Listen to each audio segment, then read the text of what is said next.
Okay. Episode 2 this morning. Not like in general. We're several episodes into the podcast. I'm talking like in case you didn't know. I mean like today. Yes. But we're going to get into some community questions. We haven't done this in a bit, and we have a lot of questions that have come through. I've compiled just a few of those. So we'll get into that. But why don't we start with just an introduction? Welcome to 12-Week Relationships. This is your place for better relationships in weeks, not years. My name is Pye. I'm Dr. Glenn. When we say relationships, we mean all of them. Dr. Glenn as well. I mean, like, he means, we're on the same page. Anyway, we're one. From the relationship you have with yourself to your friends, your family, and yes, working out to romance and marriage. But we believe they're all interrelated. Now, if you would like to follow us, you can join us on the newsletter. That's probably the best place. It's at 12weekrelationships.com. You can sign up for the newsletter. This is the best place for updates. We're not promising to send these out weekly right now, but we do promise when we do send them out, they're going to be valuable insights that you can bring into your daily life. On top of that, we're working hard on our online group coaching programs so we can actually get to this wait list, because we have a wait list that's hundreds deep by the day. Yeah. So a lot of our effort right now is going to that. So if you do notice that we're slowing the podcast down a little bit, the newsletter down a little bit, it's so we can focus on that. Let's get into today's topic. Let's do it, man. Which is a bunch of topics. It's Q&A, man. Q&A. Yeah. I recently saw actually I think it was on a Facebook post, someone had shared one of our podcasts and one of our videos. And the person goes, "That's Pye. Wait, so now he's a photographer and a psychologist? I used to follow his photography education." I think it's unusual to see that people might have more than one expertise. But you do, man. You're a relationship expert now, it's man. An interesting thing. Well, for those that are new to the platform, I have studied psychology informally since college. So it's been about 20 years studying, and spent about the past 5 years deep into it in writing and researching. And anyway, apparently that's unusual. I would say I was a psychologist first and then a photographer. Well, one of the comments had you as a jiu-jitsu master that talks about relationships. That is definitely incorrect. I'm a jiu-jitsu... So I could see that. I'm a jiu-jitsu casual that likes to talk about relationships and teach photography and business and marketing. You just have a lot of interest, man. I like You're to do just a stuff. Well-rounded human being. Okay, this ain't about me. Sorry. This is about you. It is about me. Wow. Okay, let's open it up, man. Actually, let's start the therapy sessions now. Here's the first question for you. We're dating, not like you and I, but this is one of the questions. And we keep the questions anonymous, by the way. If you'd like to submit them, jump onto our Instagram account. You can send us a DM. Okay, so here's one. We're dating, but what do I do if they don't introduce me to friends or family? So that's a... So once again, it's a very generic thing. But I mean, in general, if that person is very protective and then they don't want you to meet their family and friends, that lets you know that they're not ready. They're not thinking, they're not sure to commit to this relationship to take it to the next level. Yeah. In general. And I guess it would be strange depending on where you're at in the relationship and kind of on the reasons, right? But definitely worth communicating. There's certain things that make a lot of sense. For example, when I was dating, for the second time in my life, I was divorced and I have 2 kids. I'm not going to go and introduce my kids to everybody that I might go on a date with. Even to people that I would say that I'm dating, I still didn't introduce my children to until I felt like it was going to be something long term. I do think that that's normal. In fact, I almost feel like if you're coming from that standpoint and you're introducing everybody to your children, that's its own red flag. On the opposite side, you shouldn't be doing that, because it kind of, to me, it's like desperate. Like, why would you be introducing all these people that, you might not be serious about to your children? Well, the other thing too is it shows personality and your intent. Like, what if I'm just a very casual person? I don't want a long-term relationship, so I date you once or twice and you meet my friends. Like, that's an indicator that I probably don't want something really serious. Yeah. And on the flip side of that, I would also say that, well, the significant other that I want to bring into my life needs to have a good relationship with my children. So there's also a balance. I don't want to go too long without introducing them either, because then that's weird too. It's like I'm trying to keep them away and keep those two areas separate. So this could be a healthy sign. It could also be an unhealthy sign. But if you're a few months, 6 months, a year into a relationship and they're not introducing you to family and friends, I don't think it's a real relationship. Yeah, because if you've done your progressions and it's gotten to that place and they're not willing to do that, that means that they're probably not really considering you. Yeah, that's usually a sign of like they're trying to keep you at arm's length because maybe for them, this is something else. This is a casual relationship. Maybe it's, I mean, we've seen a lot of scenarios. We've seen where for one person, it's literally a booty call and the other person thinks it's a relationship. Yeah. We've seen for one person, they're hiding the fact that they're still married or they're having an affair. We've seen tons of different examples, but in general, if you're deep into a relationship and they're not introducing you to friends and family, that's a really bad sign. And then best case scenario in this example, let's say that he or she really does care about you, but they're not doing it, then you want to find out the reason why. Did something happen? Is this something about you that took place? What, there must be a concern there. Have the discussion. Yeah, definitely worth a discussion. Okay, this one's interesting. This one, we're going to go to number 2. This one's a long distance, kind of on and off relationship. She's asking for basically general advice, but it's kind of this long story. I'm going to give the gist of this, and I'm also going to pull up the full thing so I can see this as well. Okay. Man, that is long. That's a book. It's a book of a wow. And not like it help, having detail does help. So it's nice for that. But they started dating in 2012. Immediately, it kind of didn't get off to the right start because he basically said that he wants to date somebody. He wants to be with someone that's never had kids. He's 56. He's never been married. He was engaged once, but I guess his ex cheated on him. So she is... it sounds like maybe she was married before, but she does have a daughter. So anyway, they stayed friends in 2012. And by 2016, she says that we started to develop feelings for each other. He wanted to kind of move to a different place. So they basically live on opposite coasts. So think East Coast versus West Coast. And I think he's actually further than West Coast. I think Hawaii is like way... Anyway, I don't want to get into too much personal details. But it's a long distance relationship. They're far away from each other. But basically they would go back and forth twice a year, stay for a couple months at a time. And they would see each other during those times. But anytime she would say something that would offend him, like differences in political beliefs, he would basically block her. He said that this last time he blocked her for 6 months. So this apparently happened quite a few times where they would get into these arguments. He would block her and not speak for a good amount of time. And then they would get back in touch again. Anyway, it's been going for quite a while. She said that this past February was the last time she chatted with him, and she hasn't decided either. She said there's a lot more, but I don't want to go into. She's like, oh, so how do I go into this? What kind of guidance would you give as a therapist? Is that enough for you? Well, okay, so let's break this down. So since 2012, they dated for 4 years. No, I think 2012 to 2016, it was just friendship. Then 2016, they dated on and off until essentially 2022, the beginning of 2022. Okay. Yeah. And then after, there was one more offensive thing that happened. I think something COVID related, something political related, and he blocked her again. They didn't talk since 2021, December. There's so many like red flags to me because he doesn't want kids. He himself he does like trust issues, it looks like. And then she has a kid. And then if you cannot say like things comfortably and, he'll just stonewall you for a political issue that you disagree upon. Why would you want to be in a relationship like that? Yeah, there's a lot going on here. And you guys are far apart.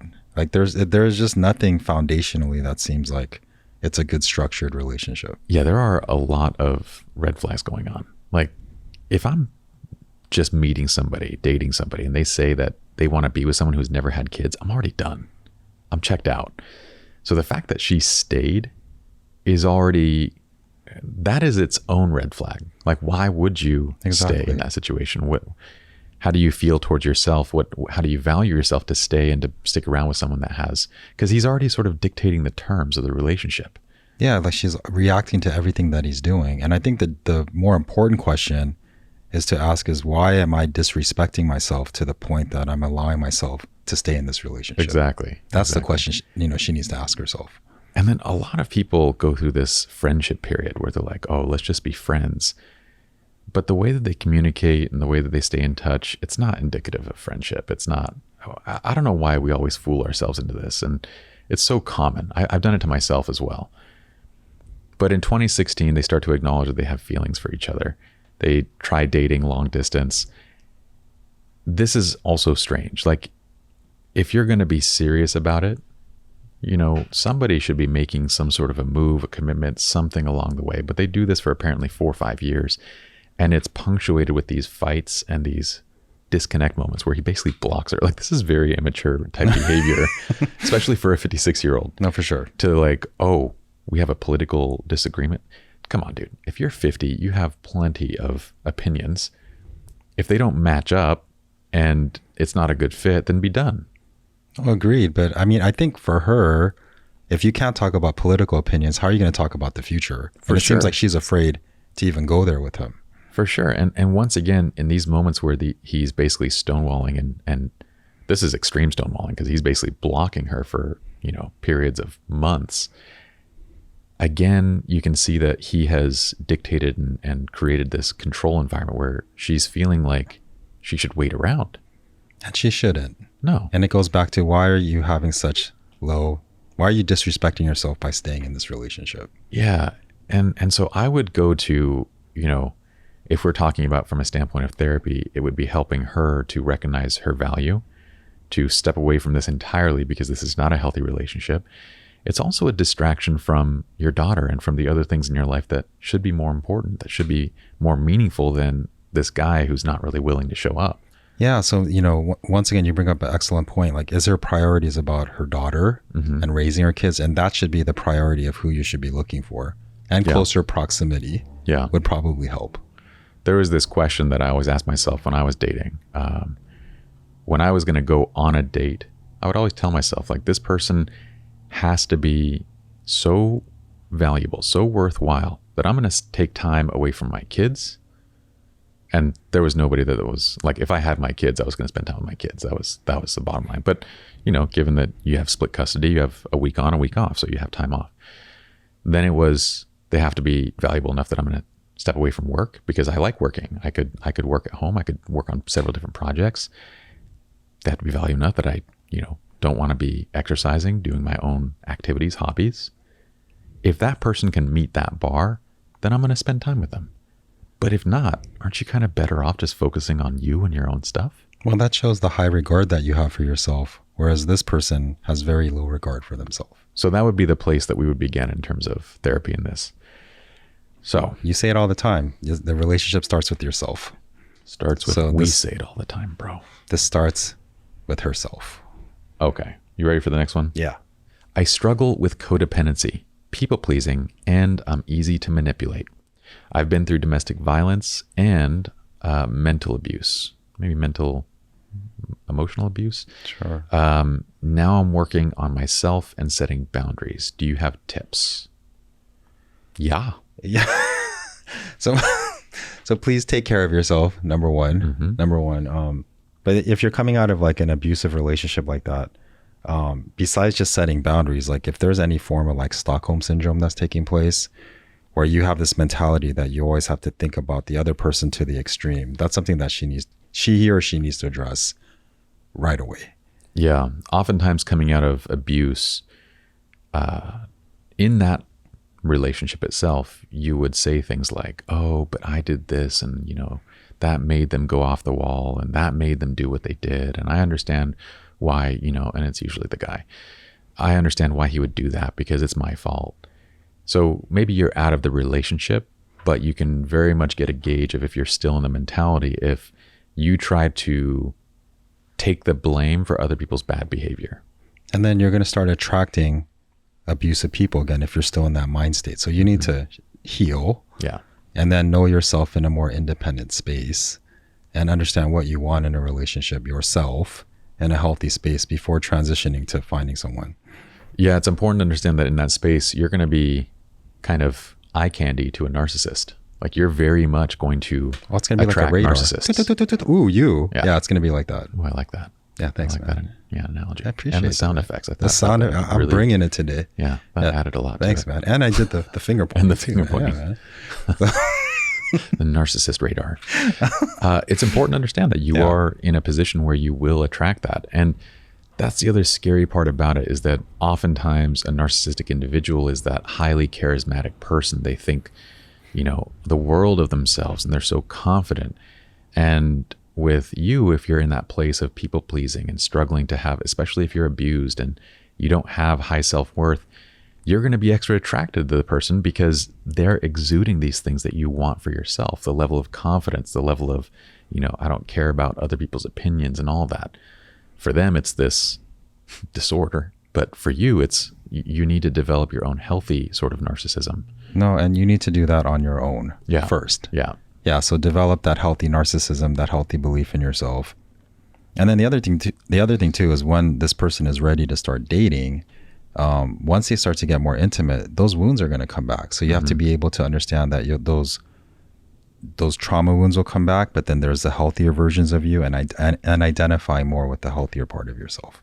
Yeah, a lot of people struggle. Every time we say something like healthy narcissism, I feel like we have to go straight into that. We actually have a full episode where we talked about that. But it's important to understand that there is narcissism in the form of a disorder, and then there's healthy narcissism, which is basically, and why would you just say confidence or anything like that? Because it's got to swing the other way though. If you're on the abusive end, that's an extreme. So you're gonna have to swing to the other end of like a healthy narcissist. Like I'm going to be into myself to reach some balance point for yourself. Correct. And think about it from, I think the best analogy of healthy narcissism is the version of it that's basically taught in sports. Like in sports, you're taught to think of yourself as badass. Like you are the person that's going to make the point. You're going to score. You're going to be the one that, blocks the shot. You're going to be the person that gets it done. And if you fail, forget that you failed just a second ago and go and do it again. Yeah. And you're still that same, badass person. Like this is literally healthy narcissism, where you're not focusing on your failures, but you're focusing on, your confidence in the fact that just because you failed, 30 seconds ago doesn't mean I'm going to do it again. Yeah. I missed the 12th shot. Well, I'll make the 13th one. Yeah. I missed the 20. Well, I'll make the 21st. Yeah. Right. And it doesn't mean that you're not struggling. It's just that you're balancing things out and seeing things in a better perspective. Yeah. So for someone in that position, we would say the first step is it goes back to, again, developing that sense of regard for oneself, right? Like you need to look at yourself with esteem and value, and you need to see yourself as the badass first. That would be the place to begin this work. And then from that place, you begin setting your boundaries. Now in that place, it becomes easier to set boundaries because you believe that you're in a healthier space to do so. You actually know how to set boundaries. You know how, and you don't feel guilty about doing it because I'm not being selfish. I'm simply demonstrating self-care. Yeah. And then as you get more intimate, it's understanding your wounds will come back, but being able to understand the difference that you're not your wounds, be in that healthy space and then work through your wounds at the same time. What would be a case study example of that?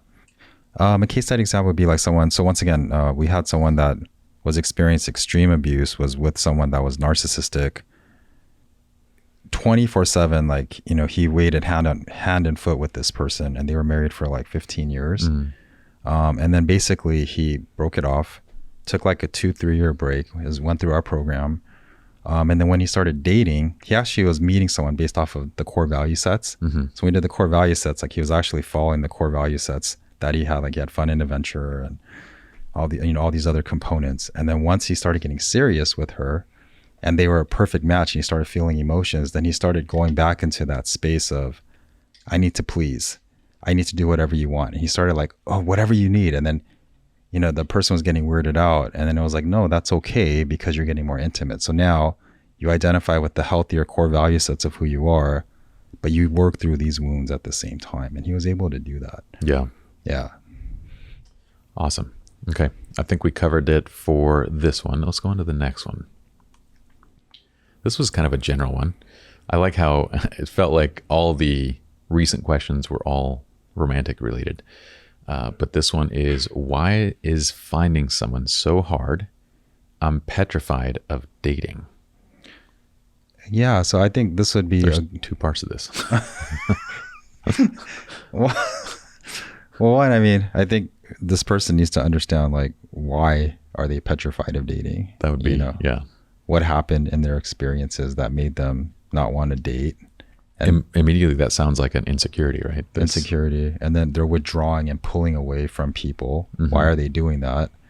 And then once they explore those pains, then figure out what it is that they actually want in a relationship. What are they actually looking for? Mm-hmm. And then balance those kind of things out. So, a lot of introspection will be required with this person. Yeah. I would go into, so why is finding someone so hard? I want to talk about, we teach that the same fundamental framework of how a healthy relationship operates, it's identical across friendship, across family, romantic relationships, all of it, right? But we do say that the level of expectations is going to be ratcheted up based on the intensity of the relationship, right? With a casual friend, you'd expect them to kind of check a couple boxes in your, list of expectations. With a more serious friend, it's going to be, more boxes. With a best friend, you'd expect them to be very much in tune with you. When you go to dating, I mean, this is the highest level of intensity because you're gauging a partner, right? You're gauging someone that you're going to marry potentially. So we're talking the highest level of intensity and the highest level of expectation. So why is finding someone so hard? Because your level of expectation for the person that you're going to be with is very, very high. And it should be. I mean, it should be not unrealistically high, but at the same time, you should have a higher set of expectations for the person that you marry versus just a casual friend. Well, going back to the previous example, the one that was in a abusive relationship, he brought up something really poignant. He was like, when I was in this very abusive relationship, it was hard to make friends. And the reason was because there was no relatability. Mm-hmm. Unless you're being abused yourself at home and you're doing all these self-sacrificing, there was no way to relate or have conversation with people unless they were going through the same thing. Mm-hmm. And then once he left that relationship and started doing things in a healthier space, he was actually making a lot of friends. And then that's how he eventually met the person that he's with right now. Yeah. So it doesn't mean that it's, it is hard, but once you open yourself up and there's a relatability of healthy things that you can do, then it becomes a lot easier. Yeah. But if you were to go into the mindset of dating with kind of the understanding that, look, it's going to be difficult because my expectations are higher than just, and if you want, relate it, in a different way, like ask yourself, well, okay, I could probably have a good conversation with thousands of people. But if you were to ask me which one of them would I want to partner with in business, that list is going to be cut down dramatically to maybe one or two. So you're just trying to, you're filtering through a large number of people based on a very high level of expectation. And that's important. It's important to kind of understand that. And so that might also help with if you're petrified of dating because of the rejection aspect, then you have to understand that, look, to get through 1,000 people to find that one, you need to be rejected 999 times, or not be rejected, but maybe find out that in some way or another, they reject you, you reject them. You just figure out it's not going to be, it's not going to work, but it's 999 to 1. Oh, I agree with you. But at the same time, it seems like this person, they're in their wound. So if they're literally in their wound, it is going to be impossible to find someone. Yeah, that's true. To fulfill that wound and to meet all of these unrealistic expectations that they probably have. Yeah. So step one would be addressing, why are you petrified of dating? Let's figure out how to rebuild that. Again, we go back to self-regard. We go back to the respect, the admiration you have for yourself, your own value and worth. Then step out to finding the right person. And do it in a healthy way, like you've laid out. Mm-hmm. Okay, we got another one. Can't I put their happiness? Oh, I did this video that was talking about what does a healthy relationship look like, right? We did this survey and whatnot, and I did that in a summary, in a short. I don't expect you to see all the videos we post because we post a lot. You're busy with clients. So I'm giving Dr. Glenn the once over. Anyway, when asking that, this kind of came in as a form of a question, like, well, in my mind, a healthy relationship is me putting their happiness ahead of my own and them putting my happiness ahead of their own 100% of the time. And it was kind of like, can't I do this? My answer is no. No, you know, like one of the things with your framework and then like, you know, working with you more, like it was so funny because in my mind, compromise is a good thing. And, you know, people Sure. say that all the time, like you have to compromise, Sure. meaning you have to sacrifice part of yourself for the other person, for the betterment of the relationship, right? And it's so funny because you're like, no, there is no compromise, right? You look at your core value sets, you look at it, and then you make it work without compromise. That took some time to register for me. And then literally, like, as you know, as this has evolved and working with clients and even my own marriage, yeah, we're like, we don't compromise anymore. What Yeah. value set are you like? How do we blend this together so there is no sacrifice? Yeah, compromising is a Band-Aid solution to me. Yeah. Like it'll work temporarily, but ultimately when I think of compromise, I think of neither person getting what they want, right? I'm going to compromise and we're going to meet in the middle. We're not going to go see that play, but we're not going to go to the basketball game either. We're going to, you know, do this. Yeah. So, or maybe it's, I'm going to go to the play tonight, but you're going to go to the basketball game later.